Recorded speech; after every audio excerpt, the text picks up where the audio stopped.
Alright guys, what's going on? Megan here. Just got back from school and work. And like I told you guys, I'm gonna make a lot of videos because the semester just started. But then I realized, I was like, you know what? I'm getting so many more questions and so many more views and likes on my videos and things like that than I was getting last year. And I'm like, you know what? Let me just try to keep giving back, right? Yes, I'm gonna sacrifice some of my free time as far as, getting my schoolwork done and things like that. But a lot of people are blowing up my YouTube, blowing up my Instagram, my Facebook, asking me for the same questions over and over again, right? So I was like, you know what, let me just make a fucking video, because I promised this shit so long ago, and just answer all questions for now, at least for the next few weeks, right? By the way, I got good news. I got accepted into Virginia Tech yesterday. It's about time, long time coming. You guys know my story, the long subscribers. I started college when I was 16. I was a very bright kid at the time. But then I made a lot of bad decisions because I moved out on my own. I experienced a lot of freedom, my own apartment at 17 years old. So I was just fucking around. My GPA went from 3.7, 3.6, 3.2. Eventually I started just dropping out. I didn't really give a fuck, guys. I was like, this shit is whack. I'm never going to go back to school anyway. Then I went back, dropped out 3 times, in the long run. And I didn't give a fuck. I didn't even withdraw from my classes. So I had F's on my transcript and all that shit. So I had to try to redeem that shit. That's why it took me so long to finally get back on track. Right back to, like a 3.6, something like that. So anyway, I'm going to be starting Tech in fall. If you go to Tech, hopefully I'll see you. We get a few workouts in. In the meantime, let's go back to the topic of this video. Nucleus Overload, right? That's all the questions I get, right? Nucleus Overload.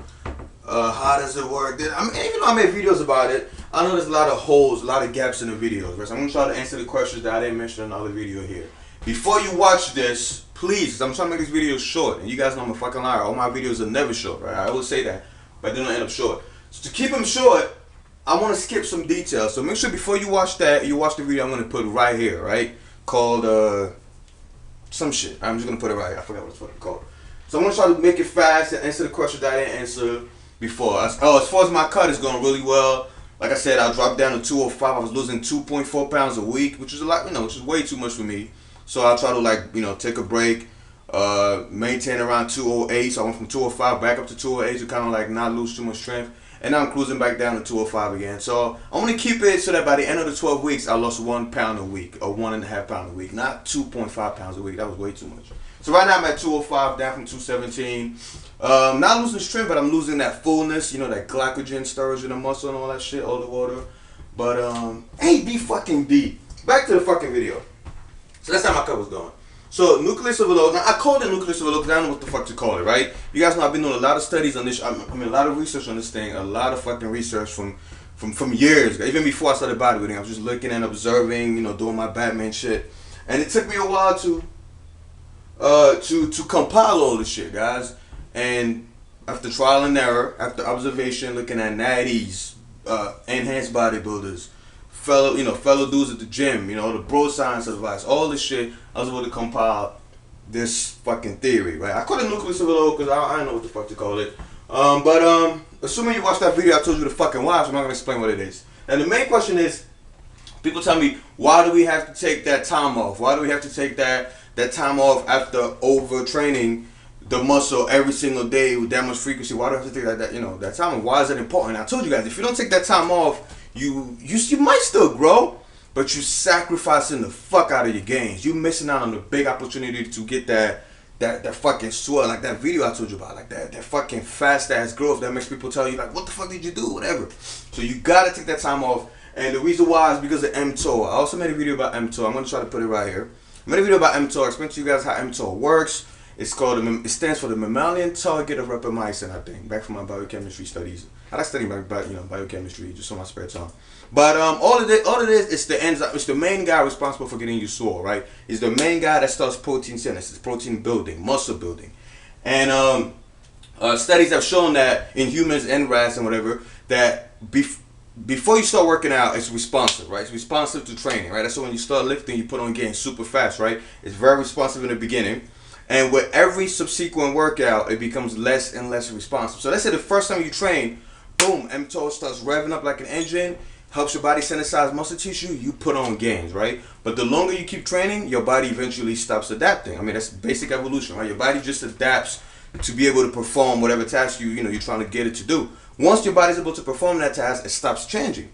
It's funny, your body changes to stop changing. That's the whole point. Your body adapts so that it doesn't have to keep changing. Your body likes staying the fucking same. So the first time you pick up the weight, you're like, your body's like, what the fuck is this? I've never seen this before. Let me adapt to make this task easier. That's why you get stronger as you get bigger, right? And then eventually your body's like, yeah, you're doing 3 sets of 10, this and that, same thing over and over for over 2 years.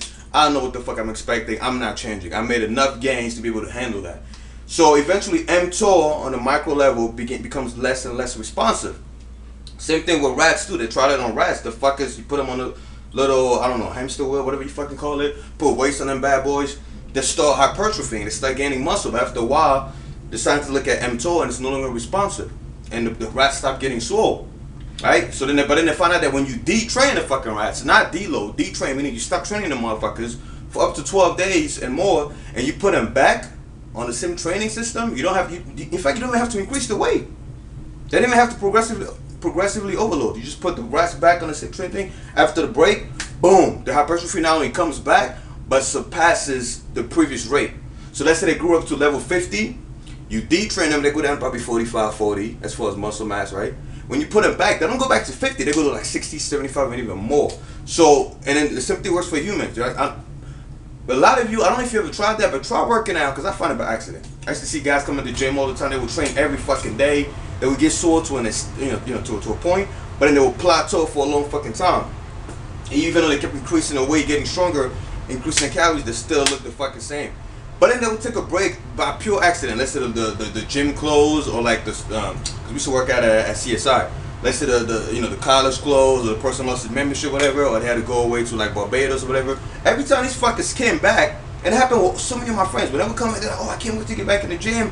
We'll look at them and like, you lost all your gains, and we figured they'll just get it back, right? No, not only they got their gains back in a fast amount of time, right? Muscle memory. I'll made a video explaining what that is. Watch it right here. But not only they got their gains back, but they grew past their previous sticking point, which is amazing, right? You expect them to come back to the way they used to be, but no, boom. And mTOR explains it. They got the detraining. mTOR had the time to reset and all that shit. And they go back in the gym, boom. And it's a little more than mTOR. That's what this video is for. I'm going to explain to you guys what else is taking place during the detraining session. But this is what makes Nucleus Overload work so well, right? This is why you have to take that break. I hope the camera is fucking running. Yeah. To build muscle, you need 2 steps. Step 1, step 2. Right? 2 basic steps, right? Once again, it's more complicated than that, but I'm boiling it down for you simpletons out there, right? Yeah, I said that, nigga.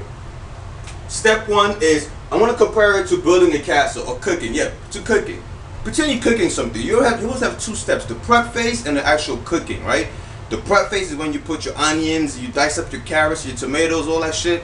The cooking phase is when you actually put everything together and build your masterpiece, right? Same thing with building a castle. First you got your prep phase when you bring the bricks in, you bring the cement, the mortar, all that shit. You hire your workers, and then you have the building phase when you're actually building the fucking castle, right? Same thing with bodybuilding, building muscle. First your body has a prep phase before you build muscle. The prep phase is your body wants to make sure all the energy systems are in place for your body to put on muscle, right? So your body makes sure your mitochondria is working well. If your body needs more mitochondria, it will do so. That's why you're doing the whole high frequency thing. I'm going to get to that later. Your body makes sure you're in the right hormonal environment, IGF-1, MGF, myogenin, all these things are getting ready. Your capillaries to develop the oxygen and the blood to the muscle, the nucleus, the satellite cells. That's why the first time when you're doing the whole overtraining, nucleus overload thing, you're not really seeing a lot of gains. You're just pumping blood into the muscle. Your glycogen storage, your glycogen capacity is increasing, right? Energy storage, your capillaries are, multiplying, your mitochondria, biogenesis is going through the roof. So pretty much your body is just getting ready to supply muscle growth. It's kind of like you cutting up your tomatoes, you're getting the shit out the fucking fridge, you're paying the workers, you're bringing them together, you're designing the plan. Then, once you have that, let's say, at level 40, right? Level 40. Now your body's able to use all that and build the fucking muscle. Now let's say you're at level 40, right? Let's say you're at level 40 as far as all the preparation, all the sarcoplasm, all the shit I just talked about recently, glycogen, capillaries, glucose transporters, all that fancy shit, right? And let's say for each number, so for 40, you can also get 40 whatever units of muscle, right? So because you have 40 workers, right? I'm making it as simple as possible. 40 workers, you're able to build muscle at level 40. Boom, you went from 0 to 40 because you have 40 workers. But then, because each worker, for each point, you can only get one here, right? But then what happens? You fucking plateau, right? Because you're trying to get bigger. You're trying to get to 45. But you only got 40 workers, right? So your body's plateauing. It's like 40-40, right? Once again, I'm making up these numbers, right? For you to go up to build more muscle, you have to increase the workers. What people are trying to do when they reach a plateau and they're like, well, I'm not getting bigger. Well, I'm increasing my calories. I'm just getting fat. I'm training harder, lifting heavier, but I'm not growing. What you're doing is you're giving more breaks, but you're not increasing your workers. And that's the principle of economics, right? You can't just increase productivity by just throwing more fucking raw materials. You gotta either make the workforce better or you gotta increase the workforce, right? So at this case, you're giving more protein, more weights, more progressive overload. But they're like, fuck, man, each worker has one thing to worry about, so it's 40-40. For you to increase your muscle size, you have to either increase your workers by adding more satellite cells. That's why I mentioned in another video, more satellite cells, more mitochondria, more glucose transporters, all that shit. By either increasing your workers or increasing their productivity. That's where mTOR comes in. That's where, and that's why when you do the detraining phase, you're not just increasing mTOR. You're not really increasing mTOR. You are when you're adding the satellite cells. But really, what you're doing is you're making it more efficient. So your workers were at 40, but they started getting tired as fuck. mTOR started getting tired. When you do that detraining shit, he has the time to refresh. He's like, man, when I get back to work, I'm gonna start fucking shit up, right? So eventually, when you come back to training, you know, he's still at 40, but now instead of doing 1 for 1, he could probably do more. So let's say you have 40, and now you got 42 here, right? But then, while you were doing the high frequency thing, the everyday pumping reps, doing all that shit, getting all the glycogen in there, all the glucose transporters, all that fancy shit, you no longer have 40 workers now. Now you got like 60 workers, right? Because let's say each fucking worker had a kid, and the kid grew up overnight. I don't fucking know, right? So now you got 60 workers, right? They'll produce like a motherfucker. 60 workers, and now you could go from 60 instead of 40. Now you got 60 here as well, plus the 2 for for mTOR. I'm gonna say actually 5 for mTOR because mTOR plays a big role, right? So in order for you to increase your muscle size, in order for you to make your castle bigger, you had to increase the productivity of your workers as well as hire new fucking workers, right? And that's what happens doing the everyday training thing. You really getting your body ready to increase workers. And during the time off, you increasing the productivity of them motherfuckers. And, you helping everybody else recruit their homies and, things like that. And that's what really happens. And you say you want to go up to level 80, don't just lift more weights and eat more food. Increase the number of fucking workers. Bring that shit up to 80 or increase the productivity. That's what made Nucleus Overload work so fucking well for me, for Hans, for Ty, for all these guys that I made videos on, right? That's the main thing that's happening. Step 1, step 2. Step 1, step 2. You cannot get a bigger castle unless you increase your workers. You cannot get bigger unless you keep increasing. That's why when you first start lifting, your body grows. Why? Because when you first start lifting, let's say you had 30 workers, you had like probably 10 as far as muscle. So 30 and 10, right? And then back to my made-up rule about them being equal.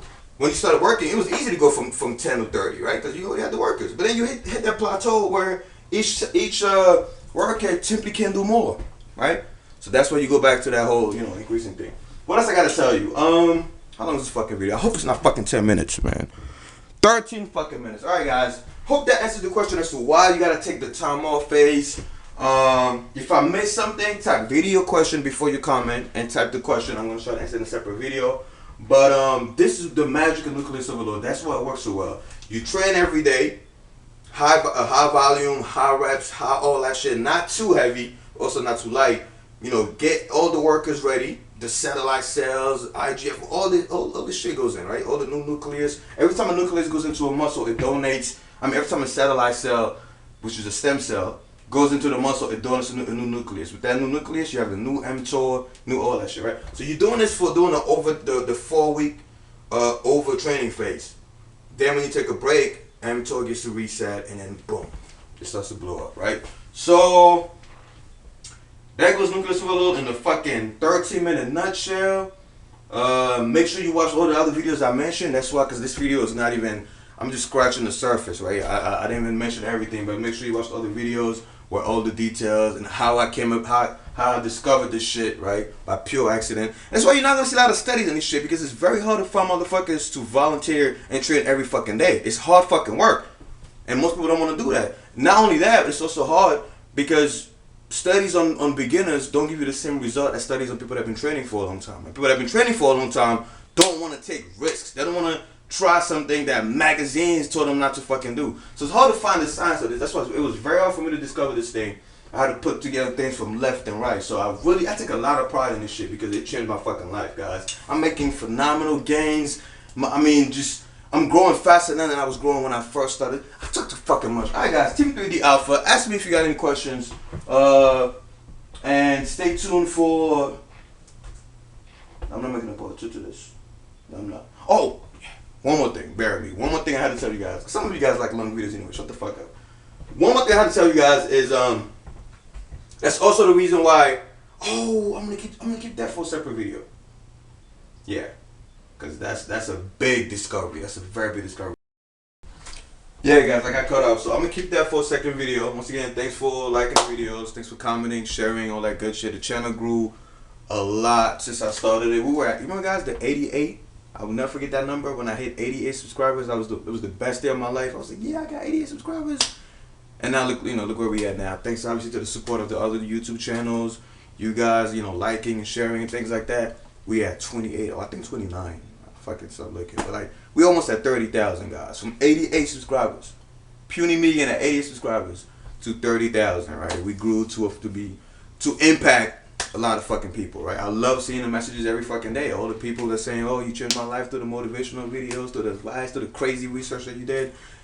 I'm a fucking man. I got an ego, and that really makes me feel good. And I really appreciate helping you guys. I also appreciate the feedback I'm getting. So thanks a lot. And let's keep the Team 3D movement going. Thanks also for buying the t-shirts, for suiting up. The sales are going through the roof. Now it's slowing down for some reason, but once again, it went through. So thanks for supporting me. Thanks for everything you guys are doing.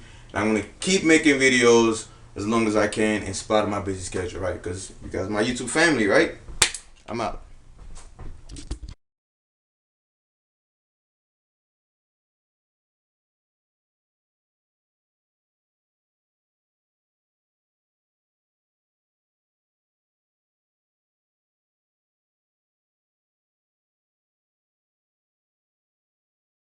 Yo, come on, son. Anyway, so I was like, yo, Hansa, let's make a video and show them how we came up with these insiders. And we spent like the last 10 minutes laughing. The first one is you have to chill.